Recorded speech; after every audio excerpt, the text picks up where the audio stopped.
The darker the night, the brighter the stars. The deeper the grief, the closer is God. Man is not born for happiness. He earns it through suffering. Nothing is easier than to denounce the evildoer. Nothing is harder than to understand him.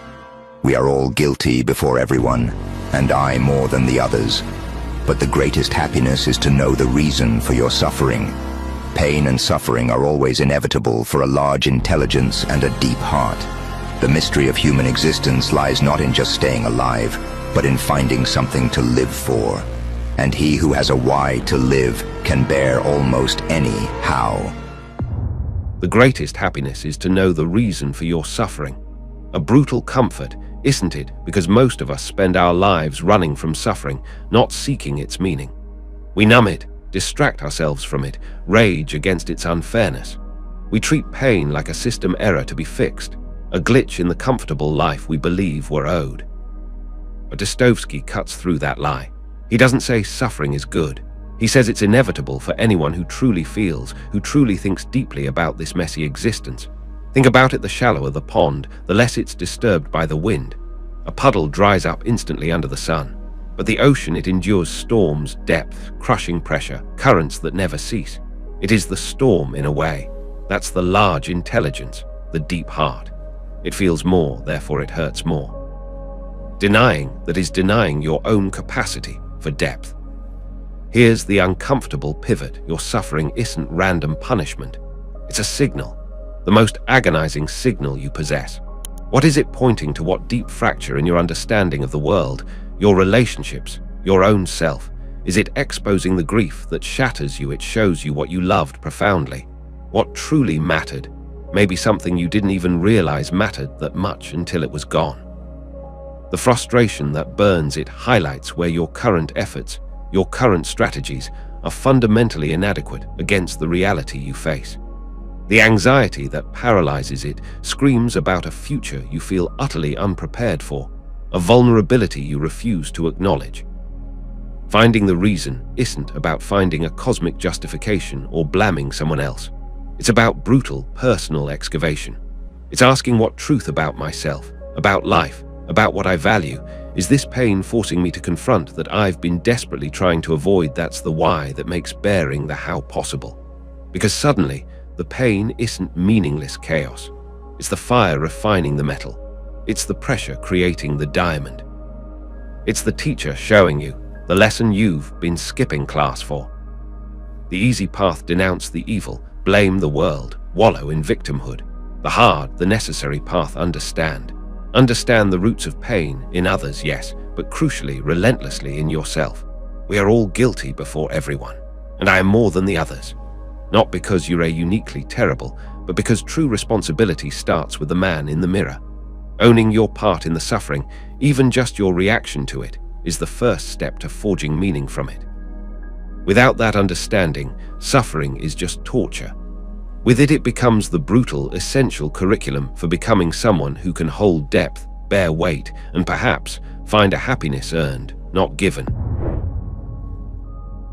No man ever steps in the same river twice, for it is not the same river, and he is not the same man. The world is not fixed, not solid, not safe. It burns, it shifts, it devours the weak and reshapes the strong. You cannot cling to what was, for it is already gone. Those who resist change will be broken by it, crushed beneath the weight of time. But those who embrace it, who walk into the fire and let it shape them, become something greater. Struggle is not your enemy, it is your teacher. Suffering is not your curse, it is your forge. The coward flees from the storm, the wise man walks into it, knowing that only through chaos is greatness born. You cannot cling to what was, for it is already gone. That river isn't just flowing past you. You are the river, every cell replaced, every thought shifting, every experience etching a new line. The ground you think is solid, its tectonic plates grinding.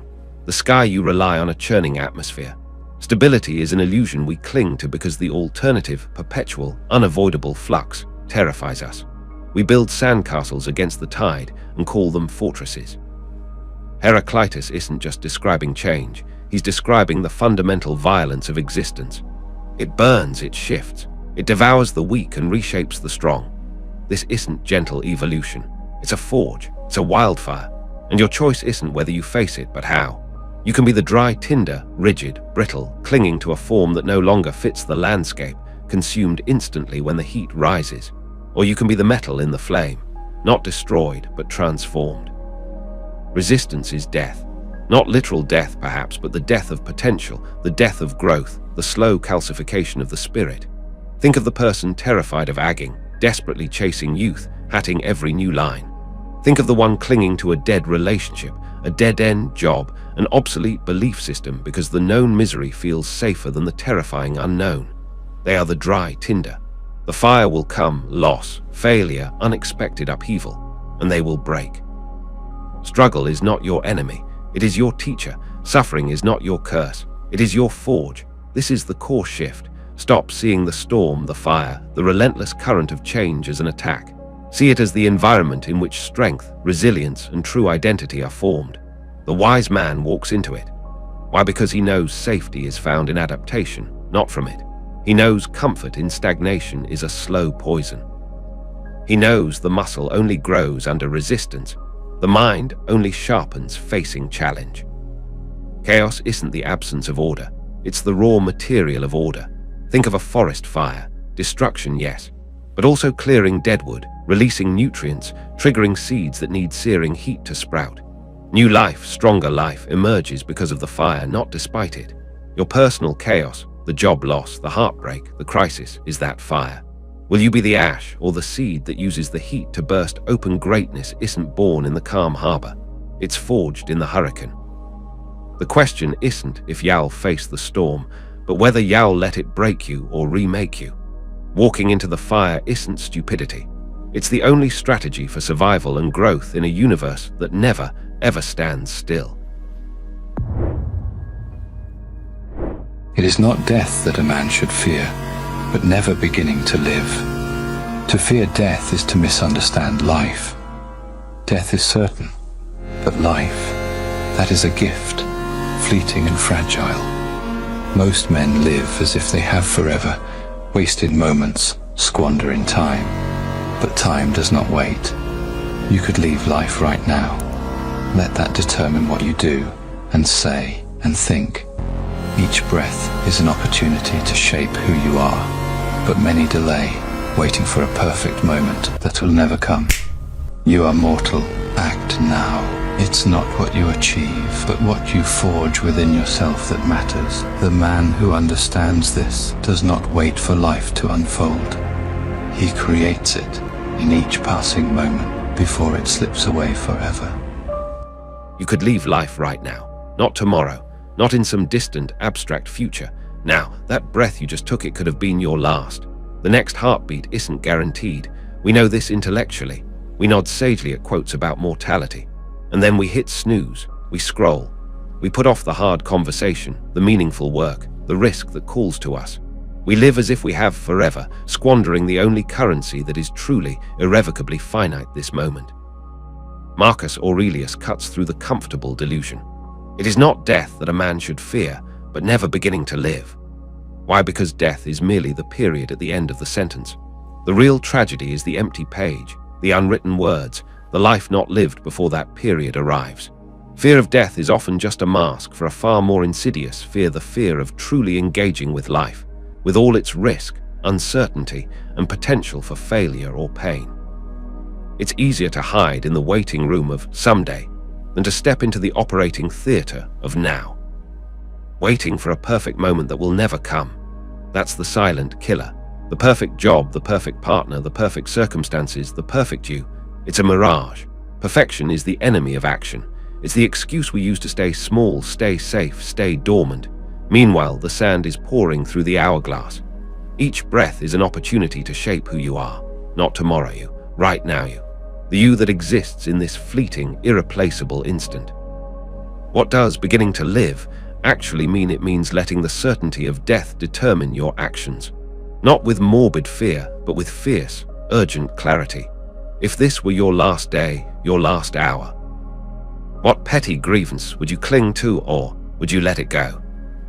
What truth would you finally speak? What love would you express? What meaningless task would consume your attention, or would you focus on what truly resonates in your soul? Would you be trapped in regret, or would you take one step, however small, towards something that matters? It's not what you achieve, but what you forge within yourself that matters. This is crucial.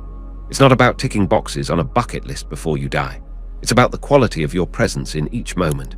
Are you awake? Are you choosing? Are you aligning your tiny daily actions, your thoughts, your words, your deeds, with what you deeply know matters, that internal forge, your character, your integrity, your courage to show up fully even when it's hard, especially when it's hard? That's the work. Achievements crumble, reputations fade.